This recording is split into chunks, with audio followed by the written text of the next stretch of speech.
আম্বেদকর ইস্যুতে আজও উত্তাল সংসদ। আম্বেদকর ইস্যুতে সংসদ চত্বরে বিক্ষোভ, সংসদের মকরদ্বারে বিরোধীদের বিক্ষোভ। বিক্ষোভের সময় আক্রান্ত বিজেপি সাংসদ, রক্তাক্ত বিজেপি সাংসদ মুকেশ রাজপুত। বিরোধীদের বিরুদ্ধে মারধরের অভিযোগ সংসদ বিষয়ক মন্ত্রী কিরেন রিজিজুর।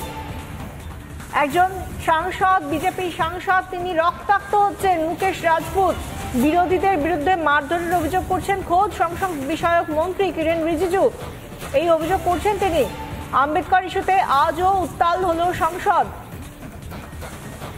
সংসদ চত্বরে বিক্ষোভ, সংসদের মকরদ্বারে বিরোধীদের বিক্ষোভের সময় আক্রান্ত বিজেপি সাংসদ মুকেশ রাজপুত। শুধু আক্রান্তই নন, তিনি রক্তাক্ত হয়েছেন। বিরোধীদের বিরুদ্ধে মারধরের অভিযোগ এবং সেই অভিযোগ করেছেন খোদ সংসদ বিষয়ক মন্ত্রী কিরেন রিজিজু। এই পরিস্থিতি গণতন্ত্রের পীঠস্থানে একজন সাংসদকে রক্তাক্ত অবস্থায় তাকে দেখা যাচ্ছে। আমরা রাহুল গান্ধীকে শুনছি, রাহুল গান্ধীকে দেখতে পাচ্ছি এবং তার পাশাপাশি মুকেশ রাজপুত যিনি রক্তাক্ত হয়েছেন, আক্রান্ত হয়েছেন, তাকেও দেখতে পাচ্ছি, তিনি মাটিতে পড়ে রয়েছেন। আম্বেদকর ইস্যুতে ফের উত্তাল সংসদ, বিক্ষোভ সংসদ চত্বরে। সংসদের মকরদ্বারে বিরোধীদের বিক্ষোভের সময় আক্রান্ত বিজেপি সাংসদ, রক্তাক্ত হন বিজেপি সাংসদ মুকেশ রাজপুত। বিরোধীদের বিরুদ্ধে মারধরের অভিযোগ উঠেছে এবং সেই অভিযোগ করেছেন খোদ সংসদ বিষয়ক মন্ত্রী কিরেন রিজিজু। একদিকে বিজেপির বিক্ষোভ, অন্যদিকে বিরোধীদের বিক্ষোভ আমরা দেখতে পাচ্ছি। একই সঙ্গে দুটো ছবি সংসদ চত্বর থেকে উঠে আসছে। আম্বেদকর ইস্যুতে সংসদ চত্বরে একদিকে বিরোধীদের বিক্ষোভ, অন্যদিকে বিক্ষোভ বিজেপি সাংসদদের, এবং এই বিজেপি সাংসদদেরই একজন মুকেশ রাজপুত, যাকে রক্তাক্ত হতে হয়েছে আজকে। এমনই অবস্থায় যেভাবে আক্রান্ত হয়েছেন তিনি, আপনারা দেখতে পাচ্ছেন ডান দিকে যেভাবে তার মাথায় একটা রুমাল ধরে রাখা হয়েছে, রক্তাক্ত হয়েছেন তিনি। রক্ত বন্ধ করার জন্য রুমাল চেপে রাখা হয়েছে। সংসদ চত্বরে বসে পড়েছেন, আক্রান্ত হয়েছেন, রক্তাক্ত হয়েছেন এবং এই ঘটনার অভিযোগ করেছেন খোদ সংসদ বিষয়ক মন্ত্রী কিরেন রিজিজু।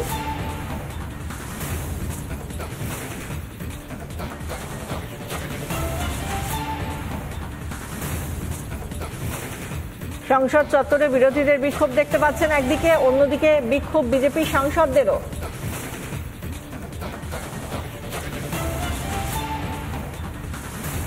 धक्का लगा, मेरे ऊपर गिर पड़ा और मैं नीचे गिर गया। किसने धक्का मारा? राहुल गांधी ने? हाँ, राहुल गांधी ने। राहुल गांधी ने धक्का मारा? राहुल गांधी सीढ़ी के ऊपर में मैं खड़ा हुआ था और राहुल गांधी ने आकर के एमपी को धक्का लगा और मेरे ऊपर गिर पड़ा और मैं कहाँ चोट लगी सर आपको? गांधी एक एमपी को धक्का लगा, मेरे ऊपर गिर पड़ा। কি হয়েছিল, কি ঘটনায় তা বললেন কোনো মতে মুকেশ রাজপুত, আক্রান্ত বিজেপি সাংসদ। এবং তার পাশাপাশি আমরা দেখাচ্ছি যে কিভাবে উত্তাল হয়ে উঠেছে সংসদ চত্বর, বিক্ষোভ প্রদর্শন। বিরোধীদের বিরুদ্ধে মারধরের অভিযোগ বিজেপির। এই অভিযোগ শুধুমাত্র বিজেপির নয়, এই অভিযোগ করেছেন সংসদ বিষয়ক মন্ত্রী কিরেন রিজিজু, যে মারধর করা হয়েছে।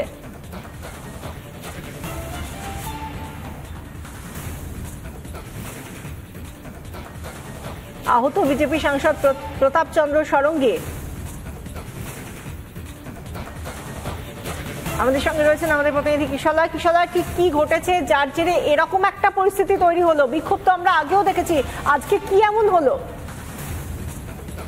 দেখো বিশাখা, সেই ছবি ফুল ফ্রেম রাখতে বলবো। একাধিক ছবি আমাদের কাছে আসছে। একদম সংসদ ভবনের সামনে থেকে আম্বেদকরকে অপমান করেছেন অমিত শাহ, এমন ইস্যুতে কংগ্রেস প্রথমেই বিক্ষোভ দেখানো শুরু করে এবং সেই বিক্ষোভ ধীরে ধীরে এতটাই বৃদ্ধি পায় যে গোটা এলাকা দিয়ে কোনো সাংসদ ভেতরে ঢুকতে পারছিলেন না। বিজেপি সাংসদরা অভিযোগ করেন তারা পার্লামেন্টে ঢুকতে পারছেন না, সেই কারণে বিজেপি সাংসদরাও মকরধ্বজের সামনে, মকরধ্বজ যে গেট রয়েছে তার সামনে কিন্তু বিক্ষোভ দেখাতে শুরু করেন। দুপক্ষের বিক্ষোভ শুরু হয়, বিজেপির বিক্ষোভ এবং কংগ্রেসের বিক্ষোভ। তারা একে অপরের বিরুদ্ধে বিক্ষোভ দেখাতে থাকেন এবং তারপরেই একটি হট্টগোল শুরু হয় সংসদে, যা এর আগে এরকম ভাবে দেখা যায়নি। অভিযোগ ওঠে রাহুল গান্ধী সহ একাধিক কংগ্রেস সাংসদ তারা নাকি গায়ের জোরে বিজেপি সাংসদদের ধাক্কা মারতে থাকেন এবং তারই মধ্যে বিজেপি সাংসদ প্রতাপ চন্দ্র সারঙ্গী তিনি পড়ে যান, পড়ে গিয়ে তার মাথা ফেটে যায় এবং মাথা ফাটার পরে দেখা যায় যে সেই গোটা এলাকা যেখানে কংগ্রেস বিক্ষোভ দেখাচ্ছিল সেখানে কিন্তু একাধিকবার বিভিন্ন বিজেপি সাংসদকে ধাক্কা দেওয়া হয়েছে। এই গোটা বিষয় নিয়ে কি বলেছেন, প্রথমেই কিরেন রিজিজুর কথা শুনবো। তিনি গোটা বিষয়ে অভিযোগ তুলে ধরেছেন এবং বলেছেন কিভাবে আহত করা হয়েছে বিজেপি সাংসদদের। কি বলেছেন মন্ত্রী শুনবো।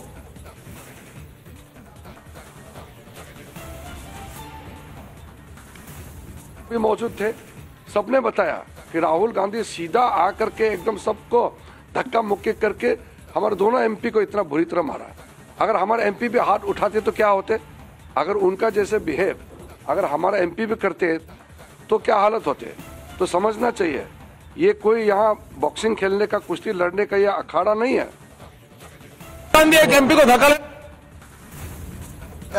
কিরেন রিজিজুর বক্তব্য শুনলাম। এর সঙ্গে মকরদ্বারের সামনে যেভাবে আক্রমণ হয়েছে বলে অভিযোগ করছে বিজেপি এবং সবচেয়ে বড় ব্রেকিং এবং বড় করে আমি সেইটা দেখাতেও বলবো, বিজেপি এমপি মুকেশ রাজপুত তার অবস্থা এতটাই খারাপ তিনি এই মুহূর্তে আইসিইউতে ভর্তি রয়েছেন, এমনটা খবর উঠে আসছে। আইসিইউতে ভর্তি রয়েছেন মুকেশ রাজপুত বিজেপির এমপি এবং তার সঙ্গে দেখা করতে গিয়েছেন বিজেপির ইউনিয়ন মিনিস্টার শিবরাজ সিং চৌহান, এমনটাও খবর উঠে আসছে। আমি সেই ছবিও একবার দ্রুত দেখাবো এর পরে, এবং তার আগে দেখালাম আমরা প্রতাপ সারঙ্গী কিভাবে তাকে আহত করা হয়, তিনি ধাক্কা খেয়ে পড়ে যান। এরকম অভাবনীয় ছবি কিন্তু এর আগে দেখা যায়নি সংসদে, যেখানে সাংসদরা একে অপরের সঙ্গে হাতাহাতি করছেন কিংবা কংগ্রেস গিয়ে বিজেপিকে আক্রমণ করে ধাক্কা মেরে মাথা ফাটিয়ে আইসিইউতে পাঠিয়ে দিচ্ছে, সেই ছবি কিন্তু আগে দেখা যায়নি। সেই ক্ষেত্রে বারবার অভিযোগ উঠে আসছে, একাধিক অভিযোগ উঠে আসছে যে যেভাবে আন্দোলন শুরু হয়, যেভাবে প্রতিবাদ শুরু হয়, প্রতিবাদ করা যেতেই পারে পার্লামেন্টের বাইরে। এর আগে একাধিকবার প্রতিবাদ হয়েছে, গান্ধী মূর্তির সামনে প্রতিবাদ হয়েছে, মকরদ্বারের সামনে হয়েছে, কিন্তু প্রতিবাদ করতে গিয়ে গোটা একটা গেট বিশাখা যেভাবে কংগ্রেস বন্ধ করে দেয়, সেখানে সাংসদরা ঢুকতে পারে না। বিজেপি যখন পাল্টা প্রতিবাদ করতে যায় তখন বিজেপির সাংসদদের উপর ধাক্কা দেওয়া, তাদেরকে মাটিতে ফেলে দেওয়া, মারধর করা, এমনকি রাহুল গান্ধী নিজে মেরেছেন এমনটা অভিযোগ। রাহুল গান্ধী কি বলেছেন এই বিষয়ে শোনার চেষ্টা করব। मुख्य से हमें कुछ होता नहीं है, मगर ये एंट्रेंस है पार्लियामेंट हाउस की और हमारा अधिकार है अंदर जाने का, और बीजेपी के जो मेंबर्स हैं वो हमें अंदर जाने से रोक रहे थे। सेंट्रल इशू है जो आप लोग मांग कर रहे हैं अमित शाह के रेजिग्नेशन को लेकर। नहीं, सेंट्रल इशू है कि ये कॉन्स्टिट्यूशन पर आक्रमण कर रहे हैं और जो अंबेडकर जी की मेमोरी है उसका अपमान कर रहे हैं। কংগ্রেস বিশ্বাস করে যে অমিত শাহর বক্তব্যে নাকি আম্বেদকরের অপমান হয়েছে, সেটা যদি হয়েও থাকে তার প্রতিবাদ করার পদ্ধতি, তার প্রতিবাদ বিক্ষোভ করার যে সিস্টেম, সেগুলো না মেনে একটা দেশের সংসদ ভবনের সামনে ধাক্কা মেরে কাউকে আইসিইউতে পাঠিয়ে দেওয়া, কারণ মাথা ফাটিয়ে রক্ত বের করে দেওয়া, এ কেমন প্রতিবাদ হচ্ছে রাহুল গান্ধী, এই প্রশ্ন উঠছে। এবং তার সঙ্গে সঙ্গে অনুরাগ ঠাকুর তিনিও বক্তব্য রেখেছেন, কি বলেছেন তিনি শুনবো। अम्बेडकर जी का अपमान भी किया, राजनीति से बाहर करने का षड्यंत्र रचा, यहाँ तक कि नेहरू जी ने स्वयं चल के सभाएं डॉक्टर अंबेडकर के खिलाफ की और उनको चुनाव हरवाए और उनको मजबूर किया राजनीति छोड़ने पर। तीन पीढ़ियां, पंडित नेहरू, इंदिरा गांधी जी और राजीव गांधी जी, इन्होंने भारत रत्न बाबा साहब अंबेडकर को नहीं दिया।